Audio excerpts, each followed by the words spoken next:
So in the month of August, there was 118 sales in the entire city of Toronto. 118. Compare that to about 3,100 of the bull market in August of 2021. So we've gone from 3,100 to 118, and that's kind of where we stand. 118 is basically non-existent. It effectively means you didn't sell anything.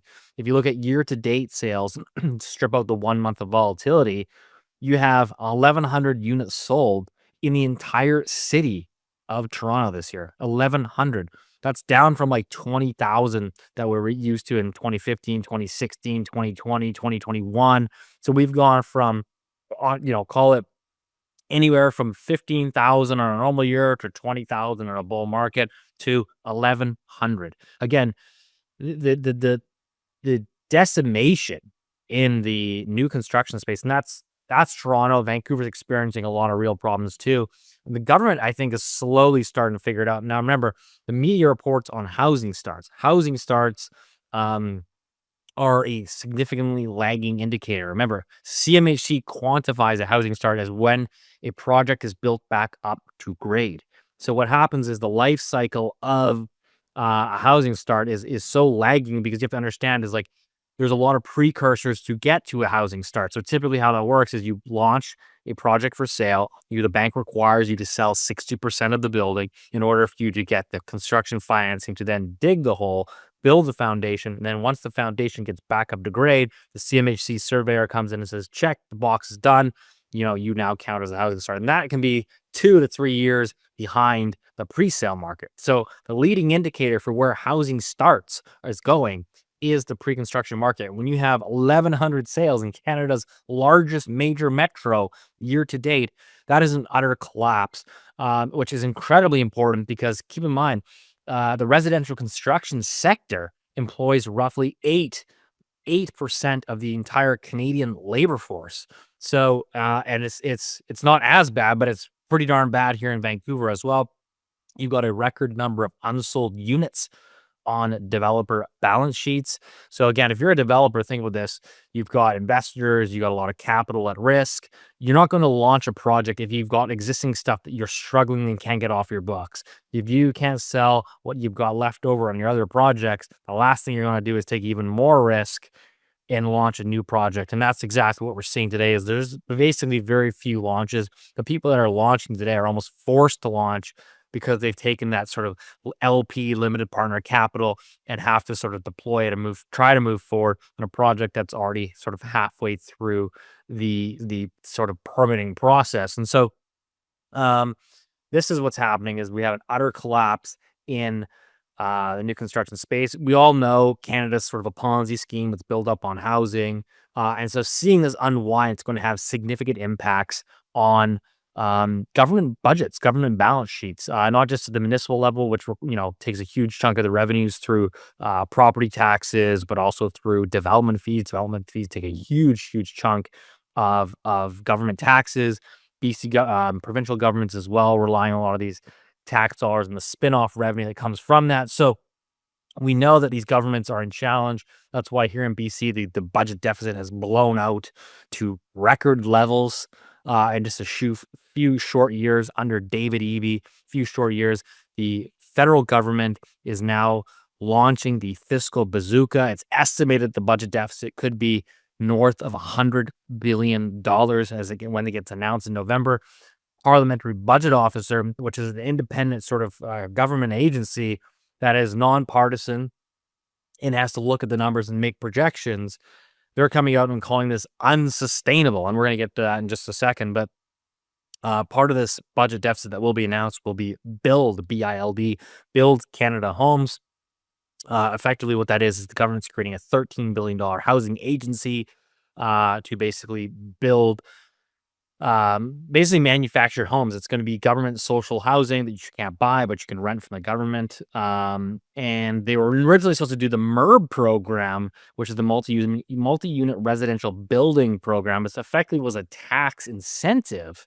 So you could basically write off a lot of this on your personal taxes. It would sort of have accelerated depreciation. So it made it very favorable from a tax perspective to invest and develop new rental housing. We had that program back in the 70s, but part of the reason why it was canceled is because it was so effective at building new housing. It got so much new housing built, um, it actually impacted government revenues.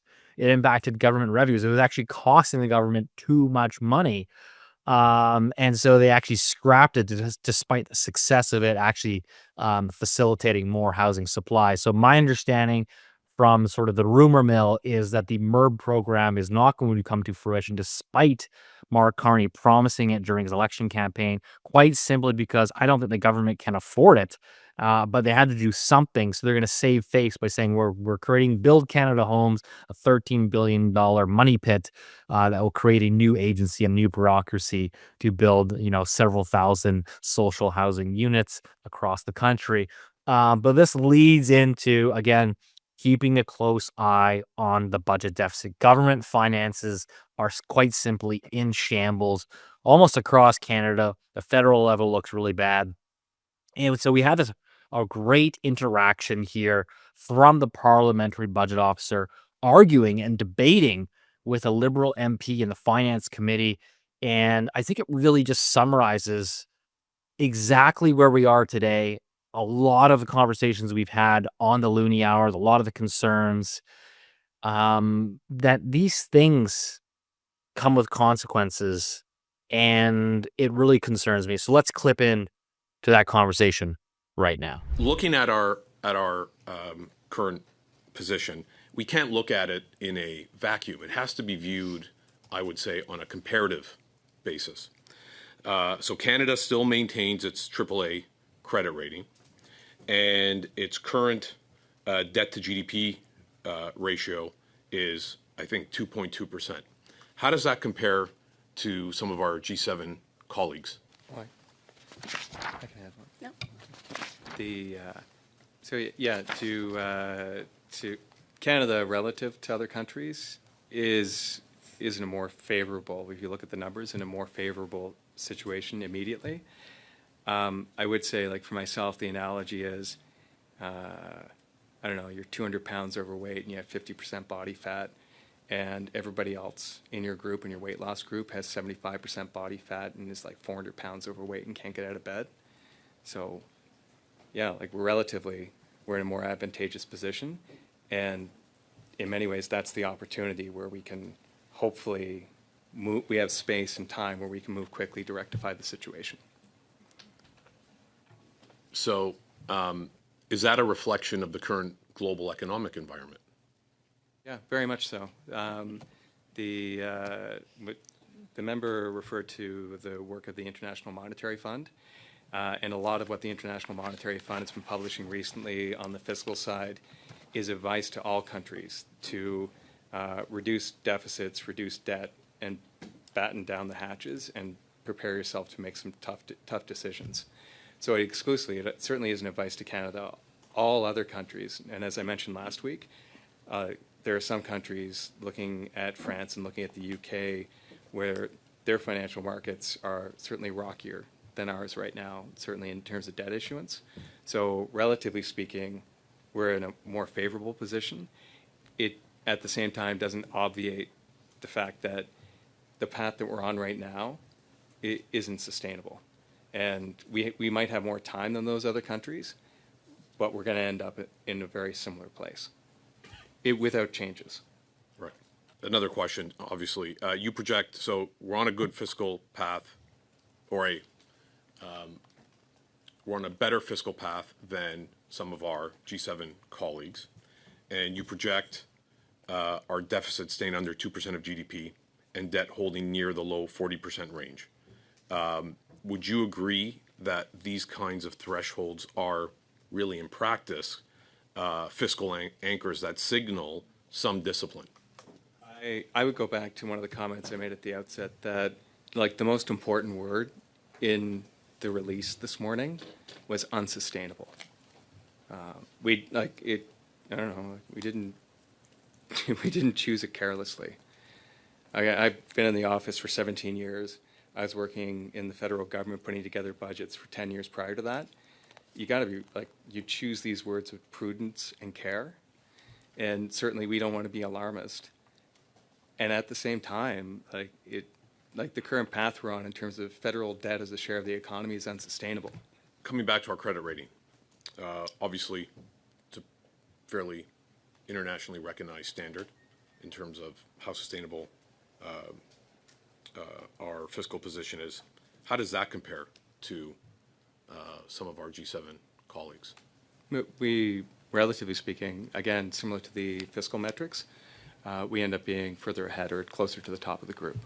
So the moral of the story here is we have these massive budget deficits that are coming, regardless of what political spectrum that you lean on. The government deficits are here. They're going to continue to balloon out. We're issuing the amount of debt that we're issuing is on par with effectively the pandemic. Okay. So if you actually go out and you look, Canada's borrowed the most since the pandemic peak in 2021. This was for a lockdown economy. The economy was locked down. And now we are borrowing as if we're in the similar space. So the Canadian government's net issuance, the quarterly change in net issuance, you can see here is ballooning out. And what this is ultimately doing is it's showing up in basically, when government spends money and issues new debt, it's effectively adding money supply to the overall economy. And you can see this showing up. It's not yet showing up in house prices. Okay. I'm not saying this just spook people and run into housing. What I'm saying is you can see it showing up in other asset markets. You can see this showing up in gold. You can see this showing up in silver. You can see this showing up in things like Bitcoin. Is this currency debasement is playing out in real time. The value, the purchasing power of the Canadian dollar, it's been withering away for several decades, but it's really just accelerating. And I think so much of this topic around housing and housing affordability, not much gets talked about in that sector about what is happening to the purchasing power of the fiat currency that we all earn our incomes in.